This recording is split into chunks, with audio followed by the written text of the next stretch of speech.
వినాయకుడిని దర్శిస్తున్నారు, మొక్కుతున్నారు, పూజలు చేస్తున్నారు.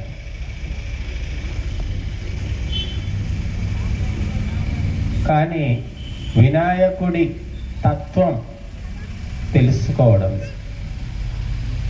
పిల్లవాడు స్కూలుకు పోతున్నాడు, డ్రెస్ వేసుకుంటున్నాడు, వస్తున్నాడు, పుస్తకాలు హోంవర్క్ చేస్తున్నాడు.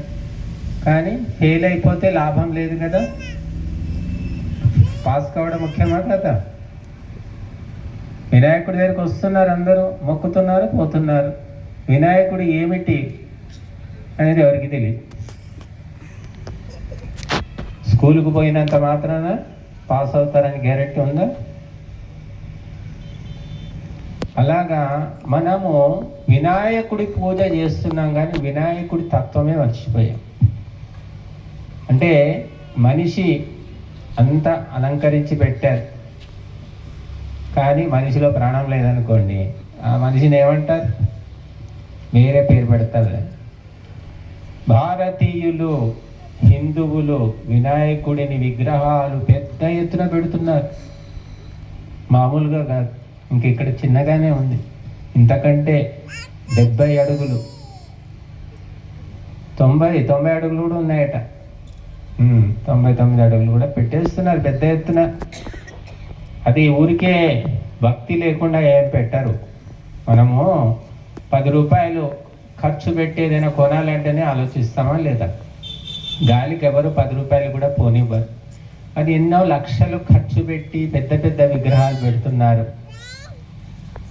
భక్తితో శ్రద్ధతోనే. లేకుంటే అన్ని లక్షలు ఎవరు పెట్టరు.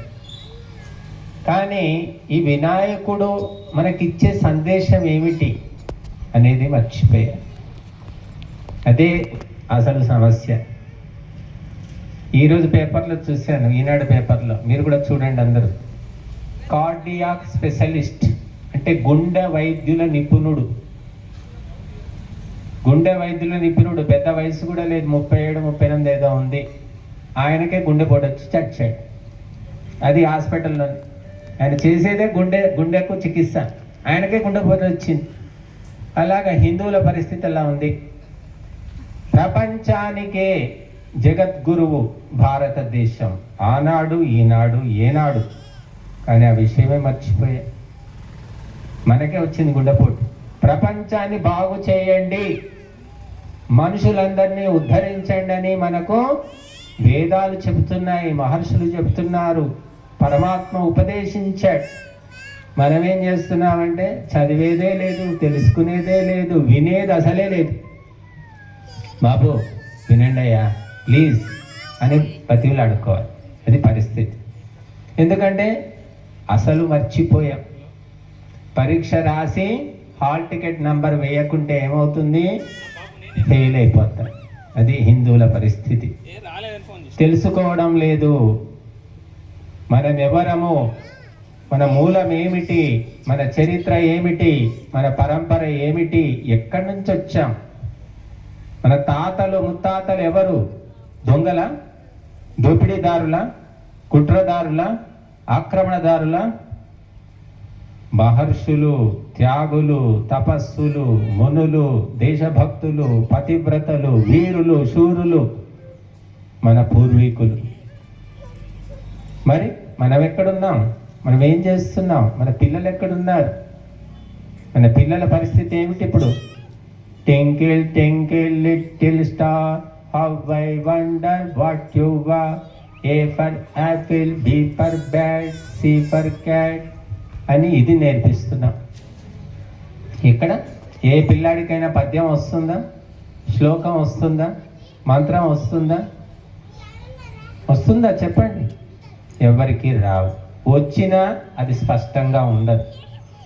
రాగయుక్తంగా ఎవరు చెప్పలేరండి. ఒక్క పద్యం కూడా సరిగ్గా చెప్పలేదు. దాని అర్థం అసలే తెలియదు. ఇది మన పిల్లల పరిస్థితి. కారణం ఎవరు? పాకిస్తాన్ వాళ్ళ, బర్మా వాళ్ళ, బంగ్లాదేశ్ వాళ్ళు చేశారు ఇదంతా. ఇక మనకి ఎప్పుడు చూసినా వాళ్ళ మీద ఏడవడమే సరిపోతుంది. మన తప్పులు మనం తెలుసుకోవడం లేదు, దిద్దుకోవడం లేదు. తెలుసుకుంటే దిద్దుకోవచ్చు, అసలు తెలుసుకునే ఇష్టమే లేదు. తల్లిదండ్రుల కర్తవ్యం ఎప్పుడో మర్చిపోయారు తల్లిదండ్రులు. గురువులు ఆట బొమ్మలు, మిషన్లు, మరమనుషులు అయిపోయారు. తల్లి, తండ్రి, గురువు గుర్తుపెట్టుకోండి, ముగ్గురు త్రిమూర్తులు అంటారు. తల్లి ఎవరు? బ్రహ్మ. బ్రహ్మ అంటే ఎక్కడో ఉన్నాడు అనుకోకండి, ఎక్కడో ఉన్న బ్రహ్మ అక్కడ ఉండనే ఉన్నాడు. ఇక్కడ బ్రహ్మ సంగతి చెప్తున్నాను నేను. తల్లి ఎవరు? బ్రహ్మ. తండ్రి ఎవరు? విష్ణువు. గురువు ఎవరు? మహేశ్వరుడు. ఈ సత్యం తెలుసుకుంటే మీ జీవితాలు సగం బాగుపడ్డట్టు. బ్రహ్మ ఏం చేస్తాడు? సృష్టి చేస్తాడు, పుట్టిస్తాడు. తర్వాత బాబు కచేరీ తర్వాత చేద్దాం. కాబట్టి ఆ బ్రహ్మ పుట్టిస్తాడు.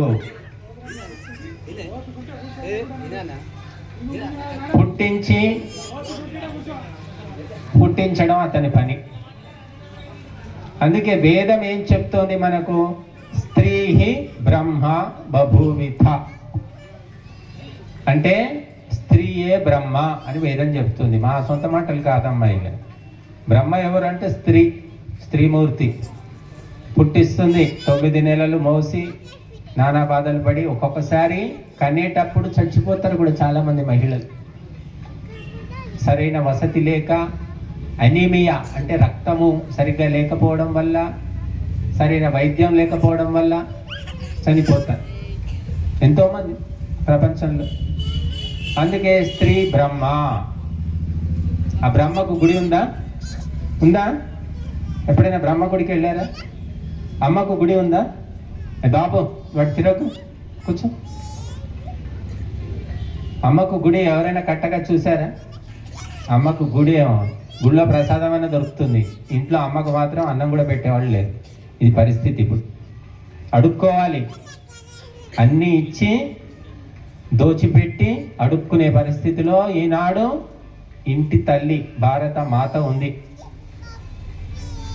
కాబట్టి బ్రహ్మ అంటే ఎక్కడో లేదండి, మన దగ్గరే, మన ఇంట్లోనే ఉంది ఆ బ్రహ్మ. నోరు లేని బ్రహ్మ, 4 తలకాయల బ్రహ్మ. బ్రహ్మకు 4 తలకాయలు, తల్లికి కూడా 4 తలకాయలు ఉన్నాయండి.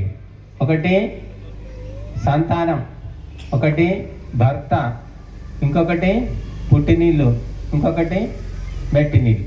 4 తలకాయలు.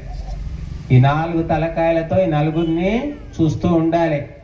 ఎవ్వరికి ఇబ్బంది పెట్టకుండా, ఎవరిని కష్టపెట్టకుండా అందరికీ మేలు చేయాలి, మంచి చేయాలి, వాళ్ళను కాపాడుకోవాలి. ఇది బ్రహ్మ. కాబట్టి ఆ బ్రహ్మ విలువ ఎవరికి తెలుసు? తల్లి విలువ తల్లికే తెలియదు. అదే విచిత్రం. ఆ తల్లి ఏం చెప్తుంది? గుడికి పోయి పూజలు చేసుకో అంటుంది. నేను నీ తల్లిని, నన్ను గౌరవించు, నేను చెప్పింది వినని ఏ తల్లికి కూడా, ఏ తల్లి కంట్రోల్లో పిల్లలు లేరు ఇప్పుడు. ఒకప్పుడు అంతో కొంత ఉండేది, ఇప్పుడే లేరు. ఎందుకంటే తల్లికే తెలియదు. తల్లి కూడా కొంచెం పక్కదారి పట్టి. మనము ఇంట్లో పెంచిన కుక్క పిల్లలు, పిల్లి పిల్లలు మనం చెప్పినట్టు వింటాయా లేదా? అందరికీ తెలుసు. ఎవరు పెంచినా వింటాయి అవి. పాపం వాటికి ఎక్స్ట్రా తెలివితేటలు ఇవ్వలే దేవుడు, ఓవర్ యాక్షన్ లేదు. మనిషి, ఒక తల్లి కడుపున పుట్టిన పిల్లలు వాళ్ళ తల్లి చెప్పినట్టు వినరు. ఇప్పుడైతే మరీ విపరీతంగా ఉంది. తల్లి కుక్కని పెంచితే ఆ కుక్క తల్లి చెప్పినట్టు వింటుంది. అదే తల్లి తన బిడ్డల్ని పెంచితే వాళ్ళు, నీకేం తెలీదు, నోరు మూసుకో, నేను చెప్పినట్టు విను అంటాడు వాడు. 3 ఏళ్ళు 4 ఏళ్ళ పిల్లలు. ఇంక నోరు మూసుకోక తప్పదు. ఎందుకంటే కొట్టొద్దు, తిట్టొద్దు, ఇవన్నీ రూల్స్. ఎందుకంటే ఒకడే కొడుకు లేదా ఇద్దరే లింగులు ఇటుకు. ఆ లింగులు ఇటుకుల్ని ఏమీ చేయలేరు వీళ్ళు. చెయ్యాలనుకున్నా చెయ్యలేదు. అది పరిస్థితి. బట్ తల్లి బిడ్డలకు నీతులు చెప్పాలి, పద్ధతి చెప్పాలి, సంస్కారం నేర్పాలి. ఇది ఎక్కడ నేర్పరండి? ఏ స్కూల్లో నేర్పరు. మీరు 1,00,000 రూపాయలు కాదు 10 లక్షలు పోసినా సంస్కారం అనేది ఎవరు ఇవ్వరు. తల్లి నేర్పాలి. తల్లికి సీరియళ్ళ పిచ్చి, సీరియళ్ళలో మునిగి తేలుతున్నారు. సాయంత్రం అయ్యిందంటే మరి ఎదురు చూస్తున్నారు, కరెంటు పోతే బాధపడుతున్నారు. కాబట్టి తల్లి బ్రహ్మ సృష్టి చేయాలి, సృష్టి చేసి ఊరుకుంటుంది. ఇక విష్ణువు అంటే తండ్రి. విష్ణువు ఏం చేస్తాడు చూడండి, 10 అవతారాలు ఎత్తాడు విష్ణువు కదా. రామావతారం, పరశురామావతారం, కృష్ణావతారం, వరహావతారం, కూర్మావతారం, ఎన్ని అవతారాలు. మీ నాన్నను చూడండి, మీ భక్తులను చూడండి, ఎన్ని అవతారాలు ఎత్తుతున్నారు రోజంతా. దేనికోసం? డబ్బు కోసం. పాపం అన్ని పనులు చేస్తున్నారు వాళ్ళు డబ్బు కోసం. దుబాయ్ పోతున్నారు, మస్కడ్ పోతున్నారు, ఎక్కడెక్కడో పోతున్నారు. ఏమేం చేస్తున్నారు ఎవరికి తెలియదు. చెయ్యకూడని పనులు కూడా చేస్తున్నారు. డబ్బుల కోసమే అవతారాలు ఎత్తాలి. మరి ఎత్తితేనే ఇల్లు గడుస్తుంది. కనుక అవతారాలు ఎందుకు ఎత్తాడు విష్ణుమూర్తి? దుర్మార్గులను చంపడానికి, రాక్షసులను చంపడానికి. తండ్రి కూడా అదే పని చేస్తాడండి. ఇంట్లో పిల్లలు ఉంటారు, పిల్లలు తప్పు చేస్తే, అల్లరి చేస్తే తల్లి ఏం చేస్తుంది? మెల్లగా ముద్దుగా గారాభంగా చెప్తుంది. వింటాడా? సరే, 4 సార్లు చూస్తుంది. 5వసారి మీ నాన్నకు చెప్తా, చెప్తే వింటలేవు చూడు, మీ నాన్నకు చెప్తా అంటుందా లేదా? ఇంకా ఉందా? నాన్న పవర్ పనిచేస్తుందా? అంటే వాడు కాస్త భయపడతాడు. ఇంకా వినకపోతే నిజంగానే చెప్తే వాడు 4 ఉతుకుతాడు. తండ్రి 4 ఉతికితే అప్పుడు వాడికి బుద్ధి వస్తుంది. దుష్ట శిక్షణ, చెడు లక్షణాలను కొట్టి దారిలో పెట్టడం, మొండికేయడం, గారాబం చేయడం, మారాన్ చేయడం, ఇలాగ చాలామంది పిల్లలు తయారయ్యారు. ఎందుకంటే వాళ్ళు ఒక్కరు ఇద్దరే కదా. దాంతో వాళ్ళు ఇప్పుడు తండ్రి కూడా భయపడే వాళ్ళు చాలా తక్కువ మంది కనిపిస్తున్నారు మాకు. ఎందుకంటే అలా తయారవుతున్నారు. అలాగే విష్ణుమూర్తి ఏం చేస్తాడు? పోషణ. తండ్రి ఏం చేస్తాడు? పోషణ చేస్తాడు. విష్ణువు అంటే కూడా పోషణ శక్తి. సంపాదించి తెచ్చి ఎవరికి ఇస్తాడు? భార్యకు, పిల్లలకు, ఇంటికి సమర్పిస్తాడు. కనుక తండ్రే విష్ణువు అని నేను చెప్పట్లేదండి, నా సొంత కబుర్లు కావు, శాస్త్రాలు చెబుతున్నాయి. మొట్టమొదలు నీ కంటికి కనబడేటటువంటి దేవతలు తల్లి, తండ్రి, గురువు. వీళ్లతో ఎలా మెలగాలో, ఎలా ఉండాలో, ఎలా ప్రవర్తించాలో తెలుసుకో. అప్పుడు నువ్వు సగం మనిషివి అవుతావు. అది నేర్పడం లేదు, ఏ స్కూల్లో లేదు, ఏ ఇంట్లో లేదు, ఏ వీధిలో లేదు, ఏ ఊర్లో కూడా కనిపించట్లేదు. మనకు అన్నీ వస్తాయి. ఇంగ్లీష్ వస్తుంది, రైమ్స్ వస్తాయి, అవి టేబుల్స్ వస్తాయి, సైన్స్ వస్తుంది, సోషల్ వస్తుంది. కానీ ఈ 3 లక్షణాలే లేవు. ముగ్గురితో ఎలా ఉండాలో తెలియదు. చెప్పే పరంపర పోయింది. కారణం ఏంటంటే పరంపర పోయింది, అక్కడ తెగిపోయింది అది.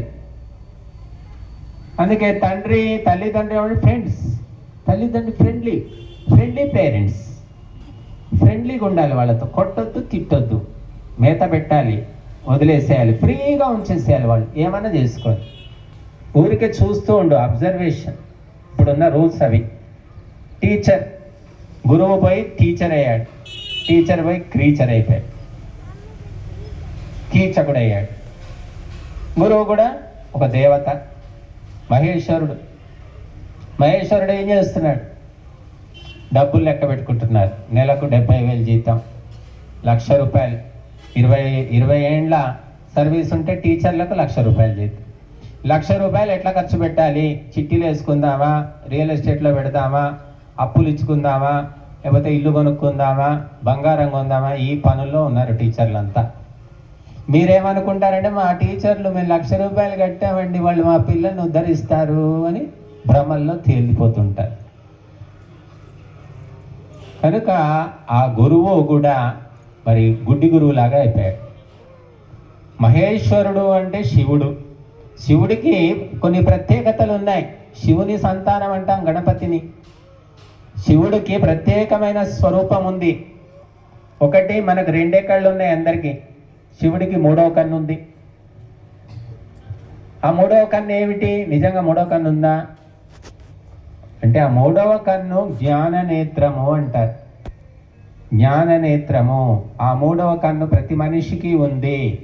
ఆ మూడవ కన్ను తెరుచుకున్న నాడు నువ్వు మనిషివి కాదు, దేవతవవుతావు. నీకు పూజలు చేస్తారు, నీకు గుడి కడతారు, నీ పేరు జపం చేస్తారు. ఆ మూడవ కన్ను తెరుచుకున్న నాడు రాముడికి తెరుచుకున్నది, కృష్ణుడికి తెరుచుకున్నది, హనుమంతుడికి తెరుచుకున్నది. దేవతలంతా అలా అయ్యారు.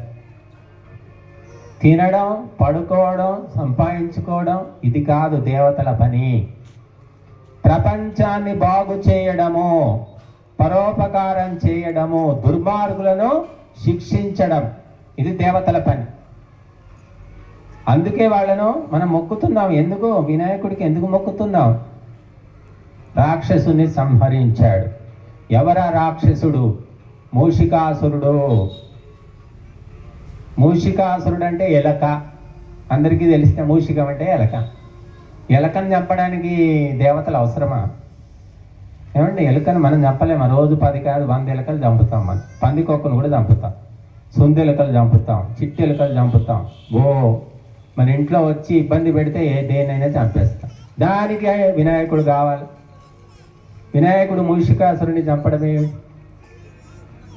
కనుక అంతరార్థం తెలుసుకోనంత వరకు కూడా అంతా ఏదో కట్టుకథలాగా కనిపిస్తుంది. ఏమిటో ఈ కథలన్నీ అర్థం పర్థం లేవు అనిపిస్తుంది. మన బుర్రకు పదును పెట్టాలని మహర్షులు మనకు బోధించారు. మూషికం అంటే ఏమిటో తెలుసా? దొంగచాటుగా దాడి చేసే తీవ్రవాది, ఉగ్రవాది, ఆటంకవాది. ఆటంకవాదులు మొన్న కాశ్మీర్ పెహల్గాంలో చేశారు కదా, 30 మందిని చంపి పారేసి. చెప్పొచ్చారా? వాడు ఎలుక చెప్పకుండా వచ్చేస్తుంది. నువ్వు కష్టపడి సంపాదించినటువంటి ధనాన్ని, వస్తువులను, బట్టలను, పదార్థాలను చెడగొడుతుంది, పాడు చేస్తుంది. తినేది ఎంత? అది దాని పొట్టకి ఎంత తింటుంది? అది చాలా తక్కువ, కానీ చెడగొట్టేది ఎక్కువ. అందుకే ఎలుక ఎవరో కాదు, ఒక దొంగ, ఒక ఉగ్రవాది, ఒక దోపిడీదారుకు ఒక చిహ్నం అన్నమాట, సింబల్. ఆ భావన మనుషుల లోపల ఉంటుంది. తేరగా దొరికితే తీసుకొని తినేద్దాం, దాచిపెట్టుకుందాం. కరివేపాకు చెట్టు ఉంటే, పక్కింట్లో కరివేపాకు చెట్టు ఉంటే మన చెట్టే అన్నట్టు ఫీల్ అయ్యే వాళ్ళు ఉన్నారు చాలామంది. పక్కింట్లో జామ చెట్టు ఉంటే నాదే. వాళ్ళు పక్కింట్లో తాళం వేసుకొని ఏదైనా పోయారంటే మొత్తం జామకాయలన్నీ హాంఫట్. ఏమైనా జామకాయ మాకు తెలియదండి, మేము చూడలేదు అసలు, మేము మా పనిలో మేము ఉన్నాం. ఇది దొంగ బుద్ధి. అంటే ఇది దొంగతనమా? జామకాయలు దింపుకుంటే కూడా దొంగతనమా అండి? మరి ఘోరం. కరివేపాకు ఏదో పప్పుచారులోకి 4 రెమ్మలు దింపుకుంటే మీరు దొంగలు అంటారు ఏమిటండి అని కొంతమంది చాలా బాధపడుతూ ఉంటారు. ఒకరి అనుమతి లేకుండా ఒక్క పుల్ల తీసుకున్నా కూడా దొంగతనమే అని శాస్త్రాలు చెబుతున్నాయి. కాబట్టి ఈ భావన, ఈ బుద్ధి మనుషుల్లో ఉంటుంది, ఎక్కువ తక్కువ. మొన్న మధ్య నేను పేపర్లో చదివాను, స్టార్ హోటల్స్ ఉంటాయి. స్టార్ హోటల్లో 1,00,000 రూపాయలు ఉంటాయి ఖర్చు, భోజనం కానీ, టిఫిన్ కానీ. టీ తాగితే కూడా 1000 రూపాయలు. అటువంటి చోటికి ఎవరు పోతారు? ధనవంతులు పోతారు, కోటీశ్వరులు వెళుతారు. అయితే వాళ్ళు అందులో కొంతమంది ఈ స్పూన్లు, ఫోర్కులు అవి బ్యాగ్లో వేసుకొని వెళ్ళిపోతారట, దొంగిలిస్తారు. సీసీ కెమెరాలో కనబడుతూ ఉంది ఇప్పుడు అనుకోండి. అయినా హోటల్ వాళ్ళకు తెలిసినా కూడా వాళ్ళు ఏమీ అనరట, ఎందుకంటే కోటీశ్వరులు, వాళ్ళ దొంగ బుద్ధి. మీరు దొంగలు అంటే ఎంత బాగుంటుంది అసలు. ఎంత అది ఉంటే 100 రూపాయలు 500 రూపాయలు ఉండొచ్చు, అది వాళ్ళకి లెక్క కాదు. కానీ ఒక దొంగను దొంగ అనకూడదు అక్కడ, అది మర్యాద. కాబట్టి ఈ దొంగ బుద్ధి అనేది మనుషుల్లో స్వార్థము. దొంగ బుద్ధికి కారణం ఏంటంటే స్వార్థము. ఆ స్వార్థ బుద్ధిని వినాయకుడు సంహరించాడు, తన వాహనంగా చేసుకున్నాడు. భగవంతుడి దగ్గర స్వార్థం ఉండదు, భక్తుల దగ్గర కూడా ఉండకూడదు. దాన్ని నియంత్రణలో పెట్టుకున్నాడు. అంత చిన్న ఎలుక మీద అంత పెద్ద వినాయకుడు ఎలా కూర్చున్నాడు అంటే ఆ స్వార్థాన్ని, ఆ దొంగ బుద్ధిని అణిచివేశాడు. ఎవరైతే వినాయకుడిని ఉపాసిస్తారో వారిలో ఉన్న స్వార్థము కూడా అణిగిపోవాలి, తగ్గిపోవాలి. అది ఆ ఎలుక మనకు చెప్పే. ఆశ ఏమో ఎందుకైనా పనికి వస్తుందేమో అనుకుంటారు, దాన్ని జమ చేస్తూ ఉంటారు. కాబట్టి దొంగ బుద్ధి వల్ల కష్టపడకుండా భోగం అనుభవించాలి అనే భావనే దొంగ బుద్ధి అంటే. కష్టపడొద్దు, చెమట రావద్దు, తేరగా తినాలి, 3 పూటలు రుచిగా తినాలి. ఇటువంటి స్వభావం ఉన్నవాళ్ళు సోమరిపోతులే దొంగ పని చేస్తూ ఉంటారు. కాబట్టి వారు ఆ భావన అనేది అణిగిపోవాలి. భగవంతుడు వారిని శిక్షిస్తాడు అనేది మనం తెలుసుకోవాలి. కాబట్టి మన మనసులో కూడా అటువంటి ఆలోచనలు ఏమైనా అడుగు పొడుగు ఉంటే భగవంతుడు తత్వాన్ని తెలుసుకొని మనం వాటిని దూరం చేసుకోవాలి. కొంతమంది పిల్లలు ఉంటారు పాపం, తెలియక స్కూల్లో పెన్సిల్ ముక్కలు, రబ్బర్ ముక్కలు ఏవో తీసుకొచ్చేస్తూ ఉంటారు. తల్లిదండ్రి చూస్తారు, ఈ పెన్సిల్ ఎక్కడిదిరా అంటే నాకు దొరికింది అంటాడు వాడు. దొరికిందా, జాగ్రత్త పెట్టుకోండి. ఎట్లా దొరికింది, ఎవరు పారేశారు, ఎవరు అడగరు. బాగుందిరా, పెన్ను కూడా ఉంచేసుకో, ఎక్కడ దొరికింది, రోజు దొరుకుతుంది ఏంట్రా నీకు మరి అంటే, దొరుకుతుందా అలా పారేసుకుంటున్నారు, నేనేం చేసేయాలి, నా తప్పేమైనా ఉందా, పారేసుకుంటే నేను తీసుకున్నాను అంటాడు వాడు. అలాగా తల్లిదండ్రులు లోతుగా కనుక్కోక చెప్పకపోవడం వల్ల వాడి పెద్ద దొంగకి వచ్చుంటాడు. కాబట్టి తల్లిదండ్రులు కనుక్కోవాలి, ఈ వస్తువులు ఎక్కడి నుంచి తెచ్చారు, ఏ వాడుతున్నారు, ఎవరివి, ఎవరిచ్చారు, ఇవన్నీ. ఎవరికి ఓపిక లేదు, తీరిక లేదు. పిల్లలు అబ్బా స్కూల్కి పోయారు, దరిద్రం అయింది, అబ్బా తలనొప్పి పోయింది, ఉంటే కాల్చుకు తింటారు అని 3 ఏళ్లకే స్కూల్లో వారేస్తున్నారు. అదేదో ప్లే స్కూల్లో, ఏ స్కూల్లో, ఆ స్కూల్లో వారేస్తే వాడు టింగు మనం వెళ్తున్నాడు పాపం, ఆ 3 ఏళ్ల నుంచే దూరం. ఎందుకంటే వాడి గోల భరించలేకపోతున్నారు. అంటే వీళ్ళకు ఓపిక లేకనా, లేకుంటే ఆ పిల్లవాడి గోల అధికంగా ఉందా, మరి పూర్వం కంటే ఇప్పటి పిల్లలు ఎక్కువ గోల చేస్తున్నారో మనకు తెలియదు. కానీ ఓపిక తగ్గింది అనేది మాత్రం నిజం. తల్లిదండ్రులకు కూడా, గురువులకు, అందరికీ ఓపిక తగ్గిపోయాయి. వండుకునే ఓపికే లేదు అసలు. ఫోన్ చేస్తే ఇంటికి తెచ్చిస్తే బాగుండు, ఈరోజు ఆదివారం ఎందుకు, మీరు ఆఫీస్కు సెలవు కదండి, ఆదివారం ఒక్కరోజు, మాకు వారం రోజులు మేము పని చేస్తున్నాం, వంట పని, మాకు కూడా సెలవు ఇస్తే మేము చేసుకుంటాం కదా, తెప్పించండి హోటల్ నుంచి, ఫోన్ చేయండి, వాడు వస్తాడు ఇస్తాడు అని భార్యలు కూడా గట్టిగా చెప్తున్నారు. వండలేం మేము, ఒకరోజు మాకు సెలవు కావాలి అని ఏం చేస్తాడు, నోరు మూసుకొని తెప్పించుకుంటున్నారు, తింటున్నారు. ఇది చూసిన తర్వాత పిల్లోడు కూడా తయారవుతాడు. వాడు, అమ్మ ఈరోజు వండిన పప్పు బాగలేదమ్మా, నేను ఫోన్ చేసి తెప్పించుకుంటాను అంటాడు. వాడు వద్దురా అంటే లాగేసుకుంటాడు, ఫోన్ నంబర్లు ఒత్తుతాడు, తెప్పించుకుంటాడు, తింటాడు. మీ కళ్ళ ముందే ఏమీ చేయలేరు, చూస్తూ ఉంటారు మీరు. చివరికి వాడు ఎట్లా తయారవుతారంటే వాడే పెద్ద ఉగ్రవాదిలాగా అవుతాడు. ఇక వాడిని బోరు పడలేక తీసుకెళ్ళి హాస్టల్లో పారేస్తారు. పీడ పోయిందని పండగ చేసుకుంటారు. ఇంకా ఇవంతా ఎందుకు జరుగుతుంది, మనం పిల్లలకి ఏం నేర్పట్లేదు కదా. ఆధ్యాత్మికము లేదు, ధార్మికము లేదు, దైవికము లేదు, భక్తి లేదు, ఏమీ లేదు. తినడం, పడుకోవడం, లేదంటే స్కూల్కు పోవడం. ఎంతమంది నేర్పిస్తున్నారు మీ పిల్లలకు భక్తిని? పొద్దున్న లేవగానే స్నానం చేసి భగవంతుని స్మరించుకోవాలని ఎంతమంది చెప్పగలుగుతారు? మీరు చేస్తే వాళ్ళు చేస్తారు. ఎవరు చేస్తున్నారు? ఏ తల్లిదండ్రి చేస్తున్నారో మరి ఆ దేవుడికే తెలుసు. సంస్కారం రావడం లేదు. వండుకుందాం, తిందాం, ఈ పూటకు అయిపోయింది, మధ్యాహ్నం ఏం తిందాం, మధ్యాహ్నం అయిపోయింది సాయంత్రం, సాయంత్రం అయిపోయింది రాత్రికి. ఇలాగా ఏ పూట కాపుటకు అన్ని ప్లాన్లు వేస్తున్నారు. రకరకాల వంటలు తినాలి అని. సరే మంచిదే అమ్మ, రకరకాలు తినండి, ఎవరొద్దన్నారు. ఒక్క రకం ఎవరికైనా విసుగు అనిపిస్తుంది. కానీ పిల్లలకు సంస్కారం లేదు. తిండితో పాటు సంస్కారం నేర్పాలి. తినే విధానం కూడా తెలియదు చాలామంది పిల్లలకి. తినే విధానం ఏమీ లేదు. టీవీ చూసుకుంటూ తింటాడు, ఫోన్ మాట్లాడుకుంటూ తింటాడు, కుర్చీలో కూర్చుంటాడు, పండుకొని తింటాడు, ఇలా కార్లు బారవాసుకొని తింటాడు, నిలబడి తింటాడు, నడుచుకుంటూ తింటాడు, నవ్వుకుంటూ తింటాడు. ఎంతోమంది పిల్లలు అలాగ తింటున్నారు. ఎందుకంటే తల్లిదండ్రులు నేర్పట్లేదు. ఏమన్నదేని వాడు తిన్నదే చాలు, మాకు ఏదో తింటున్నాడు, ఇంకా మనకి అట్లా ఇట్లా అంటే వాడు ఆయనతో కూడా తినడు అని కొంతమంది అలా భయపడుతున్నారు. తినేటప్పుడు పద్మాసనం వేసుకొని ప్రశాంతంగా మౌనంగా నవ్వకుండా దిక్కులు చూడకుండా మాట్లాడకుండా టీవీ చూడకుండా తినాలి. అది పద్ధతి అని మనకు శాస్త్రాలు చెబుతున్నాయి, సైన్స్ కూడా చెబుతుంది. అడ్డగోలుగా తింటే అజీర్ణ రోగం వస్తుంది, గ్యాస్ ట్రబుల్ వస్తుంది, తిన్నది అరగదని చెప్తుంది. అంటే ఇవన్నీ మీకు స్కూల్లో కూడా చెప్పరు, ఎవరు హాస్టల్కి పోయినా అక్కడ కూడా చెప్పరు. ఇవన్నీ చెప్పేది ఎవరు? గురువులు చెప్తారు. గురువులు మనకు అవసరం. అసలు ఎందుకు అవసరం గురువులు? మేనమామ కావాలి, తాత కావాలి, అత్త కావాలి, మరిది కావాలి, బావ కావాలి, చుట్టాలంతా కావాలి.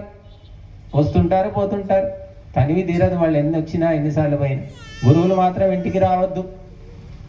గురువు చెప్తే అసలే వినేది లేదు. వీళ్ళు ఏదో చెప్తుంటారండి, బాగా చెప్తారు, చెప్పేది బాగానే ఉంటుంది కానీ చేయాలంటే కష్టం అంటారు. కష్టం అంటే తల కిందికి కాళ్ళ మీదికి వేయమని చెప్తున్నారు. ఇంకా పద్ధతులు సంస్కారం లేకపోవడం వల్ల కుటుంబం అనేది భయంకరంగా తయారు. ఫ్యామిలీ సిస్టమ్ అంటేనే భయపడుతున్నారు, పెళ్ళి అంటేనే పారిపోతున్నారు. ఎవరికి లేదు సంస్కారం, ఆడపిల్లకు లేదు, మగ పిల్లాడికి లేదు. కోతి కొండముచ్చు తయారైపోయి. చదువులు అలాగే ఉన్నాయి, ఇంట్లో పెంపకం అలాగే ఉంది. గురువు లేడు కదా, టీచర్లు ఉన్నారు, గురువులు లేరండి. గుర్తుపెట్టుకోండి, టీచర్ 1,00,000 రూపాయలు తీసుకుంటాడు కానీ ఈ మాటలు చెప్పరు వాళ్ళు. మీరు మాకేమి ఇచ్చేది ఏమీ లేదు కానీ మేము చెప్తాం. ఇక్కడ కాదు, ఎక్కడైనా మీరు వచ్చినా చెప్తాం మేము. ఎందుకంటే గురువు అని అందుకే అంటారు. ఒక తల్లి ఎన్నో సేవలు చేస్తుంది, దేనికి కూడా ఫీజులు వసూలు చేయదు, డబ్బులు వసూలు చేయదు. ఇంతవరకు అటువంటి చరిత్రే లేదు. వండి పెట్టినందుకు నాకు ఇంత ఇవ్వండి, ఊడ్చినందుకు ఇంత, బట్టలు తిగినందుకు ఇంత, అంటు దోమినందుకు ఇంత, బూదులు దులిపినందుకు ఇంత, పిల్లల్ని కన్నందుకు ఇంత, పెద్ద చేసినందుకు ఇంత. లెక్కలు వేసుకోండి ఎన్ని ఇవ్వాలి. మీ భర్త జీతం కాదు, వాళ్ళ తాత ముత్తాతల ఆస్తులు కూడా సరిపో ఒక మహిళకి ఇవ్వడానికి. ప్రతి సర్వీస్కు మనం రేటు కడితే కట్టట్లేదు. ఎందుకంటే ఆ తల్లి అమాయకురాలు, గుడి లేని దేవత కాబట్టి నడిచిపోతుంది. మరి ఆమెమనుకుంటే నా ఇల్లు ఇది, నా ఇంట్లో నేను జీతం తీసుకోవడం ఏంది? అసహ్యంగా మీరు ఏం మాట్లాడుతున్నారండి? నా పిల్లలకు నేను సేవ చేస్తే డబ్బులు తీసుకోవడం ఏంటండి? చిచ్చిచ్చి మాకొద్దు అని అంటారు. మరి అందుకే మరి దేవతలు అనేది, దేవతలు తీసుకోరు, ఇస్తూనే పోతారు. వాళ్ళు ఇవ్వడమే తెలుసు, వాళ్ళకి తీసుకోవడం తెలియదు. వాడు ఏదో చదువుకొని 1,00,000 రూపాయలు సంపాదిస్తాడు కొడుకు. వాడు ఆ 1,00,000 రూపాయలు కూడా సంపాదించి ఫస్ట్ రోజు జీతం తెచ్చి తల్లికి ఇస్తే తల్లి ఏం చేస్తుంది? భలే ఇచ్చావురా 1,00,000 రూపాయలు అని తీసుకెళ్ళి బ్యాంకులో వేసుకుంటుందా? చెప్పండి. ఒక తల్లి ఏం చేస్తుంది? ఆ 1,00,000 బాబు ఉంచుకోరా నాయన, కష్టపడి చదువుకున్నావు, నీకు అవసరాలు ఏముంటాయో, నాకేం పెద్ద అవసరాలు ఏం లేవు, తీసుకో అంటుంది. అది భారత మాత. అదే యూరోప్ మాత, అరబ్ మాత అయితే ఉన్నాయి లాగేసుకుంది. భారత మాత అంటే త్యాగము, ప్రేమ, సేవ. దానితో పాటు సంస్కారం కూడా నేర్పండి పిల్లలకు. ఇలాగే తినాలి, ఇలాగే వినాలి, ఇలాగే నడవాలి. పెద్దలు వచ్చినప్పుడు, అతిథులు వచ్చినప్పుడు ఇలా మెలగాలి. తండ్రితో ఇలా మాట్లాడండి, తల్లితో ఇలా మాట్లాడండి, మహిళలతో ఇలా వ్యవహరించండి. తల్లి నేర్పిస్తే రానిదేముంది చెప్పండి? అత్యాచారాలు, పేపర్ తిరిగేస్తే అత్యాచారాలు, లైంగిక వేధింపులు, హెరాస్మెంట్ ఎవరు చేస్తున్నారు? మగపిల్లలు. ఎక్కడి నుంచి వచ్చారు? ఆకాశం నుంచి ఊడిపడ్డారా మగపిల్లలు? ఒక తల్లికి పుట్టిన వాళ్ళే కదా. మన తల్లి నేర్పితే వాడు ఎందుకు అలా చేస్తాడు? తల్లి కర్తవ్యం మర్చిపోయింది. ఆ కర్తవ్యం మర్చిపోయినందుకు పోలీస్ స్టేషన్లు సరిపోవట్లేదు, కోర్టులు సరిపోవట్లేదు, పోలీసులు సరిపోవట్లేదు, సీసీ కెమెరాలు సరిపోవట్లేదు. ఎన్ని పెట్టినా స్త్రీలకు రక్షణ లేని పరిస్థితి వచ్చింది. ఎందుకంటే ఒక తల్లి చేయవలసిన బాధ్యత ఒక ప్రధానమంత్రి కూడా చేయలేడండి. మీరు అనుకుంటున్నారు ప్రధానమంత్రి గొప్ప, రాష్ట్రపతి గొప్ప. ఎవరు కాదండి. ఒక తల్లి ముందు అందరూ తల వంచవలసిందే. ఢిల్లీకి రాజైనా తల్లికి కొడుకే అని సామెత చెప్పింది. అందుకే శివాజీ చరిత్ర ఈరోజు పొద్దున వస్తుంటే మా బాబు పుస్తకాల బీరువాలోంచి ఆ పుస్తకం తీసి మా మంచం మీద పెట్టాడు. శివాజీ పుస్తకం ఏమిటని నేను తిరిగేసా. ఎప్పుడో చదివాను, చాలా రోజులైంది. తిరిగేస్తే శివాజీ తల్లి వేరు, శివాజీ వేరు కాదు. శివాజీ ఏమనుకుంటే తల్లి కూడా అదే అనుకునేది. శివాజీ తల్లి ఏది చెప్తే శివాజీ అదే చేశాడు. అటువంటి తల్లి కొడుకుల అనుబంధము మనకి ఎక్కడా కనిపించదు. మళ్ళీ రామాయణంలో కనిపిస్తుంది. రాముడు కౌసల్య ఏమీ బాధపడలే, లేనిపోని చాడీలు చెప్పలేదు. అడవికి పోతా అంటే పోయిరా బాబు, సుఖంగా పోయిరా అంది తప్ప సవతి తల్లి మీద లేనిపోని నూరిపోసిందా, గొడవలు పెట్టుకుందా. ఇప్పుడు ఏం జరుగుతుంది? ఇప్పుడే పేపర్లో చూశాను. సవతి కొడుకు సవతి తల్లి 7 నెలల గర్భిణి అయిన సవతి తల్లిని చంపేశాడు. మొదటి భార్య కొడుకు. ఇప్పుడే పేపర్లో చదివిన తాజా వార్త. మరి అలాంటివి ఏం చేయలేదు. రాముడు, లక్ష్మణుడు, భరతుడు, శత్రుఘ్నుడు దెబ్బలాడుకున్నారు. కారణం ఏంటి? సంస్కారం అన్నమాట. కౌసల్య సంస్కారం వల్ల అందరికీ వచ్చింది. అటువంటి సంస్కారం గొప్ప సంస్కారం. ఈనాడు తల్లులు నేర్పట్లేదు, ప్రేమ నేర్పుతున్నారు, అన్ని నేర్పుతున్నారు, ముద్దు చేస్తున్నారు, గారాబం చేస్తున్నారు. కానీ సంస్కారం నేర్పాలి. ఆ సంస్కారం అనేది నేర్చుకోవాలి అంటే గురువుల అవసరం. గురువుల నుండి సంస్కారం వస్తుంది. ఆ సంస్కారం పిల్లలకు అందించాలి. కేవలం తింటే సరిపోదండి, సంస్కారంగా తినాలి. కేవలం బట్టలు వేసుకుంటే సరిపోదు, సంస్కారవంతమైన బట్టలు వేసుకోవాలి. పిల్లలు బట్టలు వేసుకుంటున్నారు, ఏం బట్టలు అది ఏంటో అర్థమే కాదు. మనం చిన్నప్పటి నుంచి చిన్నపిల్లలు అండి, వాళ్ళు చిన్నపిల్లలు అంటారు. చిన్నప్పటి నుంచి ఎలా అలవాటు చేస్తే అలాగే అలవాటు అవుతుంది. చిన్నప్పుడు మీరు ఎలాంటి బట్టలు వేసుకున్నారు అందరూ ఆలోచించండి. మహిళా మండలి ఇక్కడ ఉన్నారు. ఇప్పుడు చిన్నపిల్లలని వేసుకునే బట్టలు మీరు వేసుకొని తిరిగారు. అప్పుడు ఆ పిచ్చి పిచ్చి బట్టలు, ఓ పద్ధతి పాటు లేని బట్టలు వేసుకొని తిరుగుతున్నారు. చిన్నపిల్లలు కాదు, పెద్దవాళ్ళు కూడా అలాగే తిరుగుతున్నారు. సంస్కారం లేదు. వస్త్రాలు ఉన్నాయి కానీ వస్త్ర సంస్కారం లేదు. ఇది ఎవరు చెప్పాలి? ఏ స్కూల్లో చెప్తారు? ఏ పోలీస్ స్టేషన్ వాడు? అత్యాచారాలు జరుగుతున్నాయి, వేధింపులు ఎందుకు జరుగుతున్నాయి? రాను రాను పెరుగుతున్నాయి, తగ్గడం లేదు. రాను రాను సంస్కారమే పోతుంది. MA, MSc, BEd, PhD, MCA ఏవో పేర్లు చెప్తుంటారు. సంస్కారం ఉండదు. బట్టలు చూస్తే చెప్పొచ్చు ఈ సంస్కారం ఏంటి అని.